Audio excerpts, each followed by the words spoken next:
अस्सलाम वालेकुम दोस्तों, उम्मीद कयां थो सभु ठीकु हूंदा, खैरियत सां हूंदा। अॼु जी वीडियो उन्हनि जे लाइ आहे जिन्हनि जा व्यूज़ हली घटि थी विया आहिनि या जिन्हनि जा व्यूज़ हाणे अचण ई बंदि थी विया आहिनि। उन्हनि जे बारे में थोरो माना ख़ासि करे नवां यूट्यूबर जेके आहिनि उन्हनि जे लाइ माना हीअ ख़ासि वीडियो आहे। हाणे टॉपिक ईअं आहे त मिसाल असां जो माना लॉन्ग वीडियो जो चैनल आहे, ठीकु आहे, पाण लॉन्ग वीडियो रखंदा आहियूं, आहिस्ते आहिस्ते पंहिंजो ग्रो थींदो, ज़ाहिरी ॻाल्हि आहे।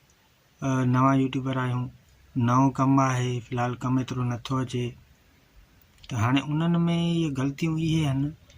मिसाल पाण 10-15 वीडियो रखिया आहिनि लॉन्ग, 5 मिंट, 8 मिंट, 10 मिंट, ठीकु आहे।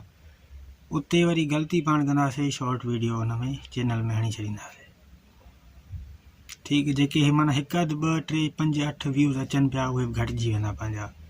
पहिरीं ग़लती इहा आहे, या तव्हां शॉर्ट वारो कमु हलायो, या वरी तव्हां हीअं कयो त पंहिंजा जेके लॉन्ग वीडियो आहिनि उहे रखो, प्यारु रखो जेसि ताईं तव्हांजो चैनल सुठी तरह माना ग्रो थी हले। हाणे सम्झो असां कामयाबु थींदासीं, असांजा 2-3 हज़ार सब्सक्राइबर आहिनि, व्यूज़ 4,000, 5,000, 3,000, 800, 900 हज़ार ईंदा आहिनि, पोइ पाण लॉन्ग शॉर्ट वीडियो रखी सघूं था।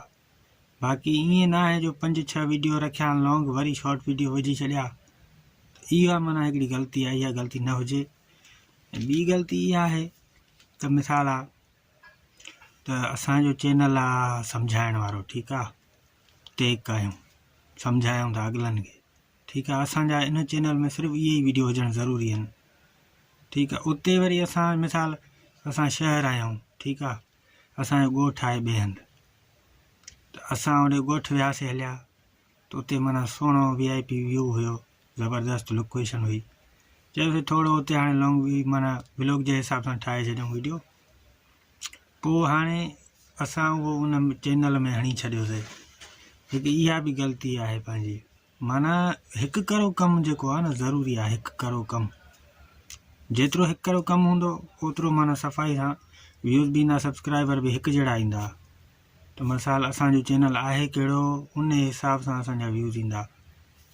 ॿी ग़लती इहा आहे। टीं ग़लती इहा आहे जो वीडियो अपलोड कयूं था उते ई पब्लिश था करे छॾियूं, उहा ग़लती न हुजे। ख़ासि करे नवां यूट्यूबर ईअं ई हूंदा आहिनि,